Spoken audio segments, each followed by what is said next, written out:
Hey everybody, welcome to another lesson of learning Japanese. In the previous video, we covered how to use the ba form in the grammar pattern ba form of a clause 1 followed by clause 2 to mean if clause 1, clause 2. Well, in this video, we're pretty much going to do the same thing, except we're going to use the ba form in its negative version to basically mean if not blank, then this happens or whatever. So in short, in this lesson, we're going to cover the negative version of the ba form, and the negative version of the ba form is nakereba. And the reason why I can just so easily say that the negative form of the ba form is nakereba, even though the ba form applies differently to words depending on if it's a verb, an e-adjective, or an adjective, or a noun, is because the negative nai form is composed of nai, which itself is an e-adjective. So if we're going to take the ba form of nai, which is an e-adjective, all we have to do is apply the rule for the ba form for e-adjectives to nai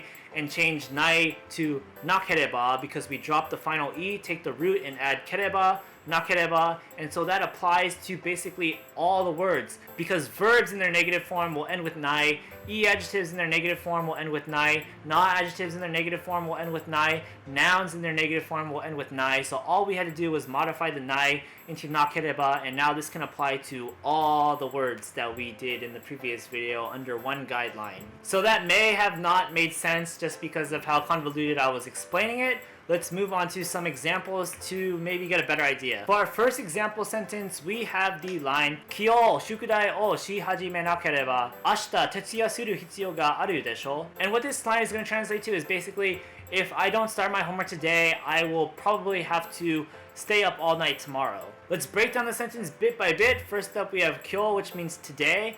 We have shukudai, which means homework. We have o, marking shukudai as the direct object of the verb shihajimeru, and shihajimeru is going to be the verb suru in its premas form, followed by or modified by hajimeru, which means to start. So that's going to be to start doing, but we're also going to conjugate that in turn into its negative nai form, turns into shihajimenai. Then in turn, we're going to have to conjugate that into its ba form, so shihajimenai turns into shihajimenakereba. And so kyou shukudai o shihajimenakereba translates to, if I don't start doing my homework today. And now that we see that the ba form has been invoked, we know that this is basically the first half of the sentence, and now we move on to the second half. And for the second half, we have ashita tetsuya suru hitsuyo ga aru deshou. Ashita here is going to mean tomorrow. We have tetsuya suru, which means to stay up all night, to pull an all-nighter basically. And then we're going to modify that with another grammar construct in itself, which is hitsuyo ga aru. Hitsuyo ga aru is going to follow the dictionary form of a verb to mean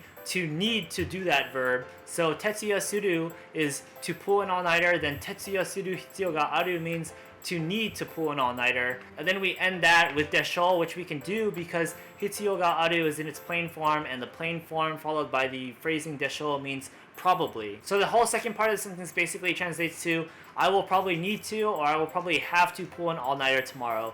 Combine that with the first part of the sentence, and we have, if I don't start doing my homework today, I will probably need to pull an all-nighter tomorrow. Kyou shukudai o hajimenakereba ashita tetsuya suru hitsuyo ga aru deshou. For our next example sentence, we have a more simpler sentence, and our line is Kare wa urusakunakereba ki ga ao koto ga dekiru to omou. And what this line is translating to is basically, if he is not loud, then I think we can get along. Let's break down the sentence bit by bit. First up, we have kare, which means he. We have ga, marking him as the subject. We have urusai, which is the e-adjective, loud or noisy. We're going to translate that into its negative form, which is urusakunai. Then we're going to translate that negative form into the ba form, so urusakunai turns into urusakunakereba. And so that first part of the sentence translates to, if he is not loud or noisy. Second part of the sentence begins with ki ga ao. Ki ga ao basically means to get along well with or get along with somebody else. We're going to modify that with koto ga dekiru, which means to be able to do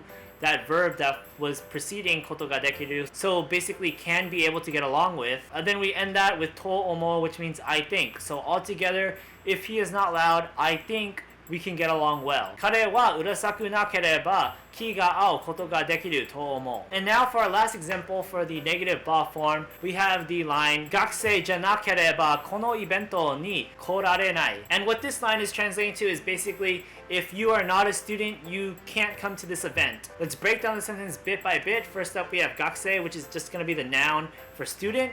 We have janai modifying the gakusei to mean not a student, but then we're going to conjugate janai into its ba form. So janai turns into jyanakereba. And now we move on to the second part of the sentence. Kono is going to translate to this, and we have ibento, which is event. We have ni marking event as the location or the destination. And then we simply have the verb korarenai, and this is the verb kuru in its potential negative form. So if kuru means to come, then korarenai means to not be able to come. And so altogether, that whole sentence is basically going to read, if you are not a student, you are not able to come to this event. You can't come to this event. Gakusei jyanakereba kono ibento ni korarenai. And so yeah, that is how we use the negative version of the ba form, the negative ba form or the nakereba form, basically, whatever you want to call it, to mean if not adjective or if not noun or if not verb, then this. And yeah,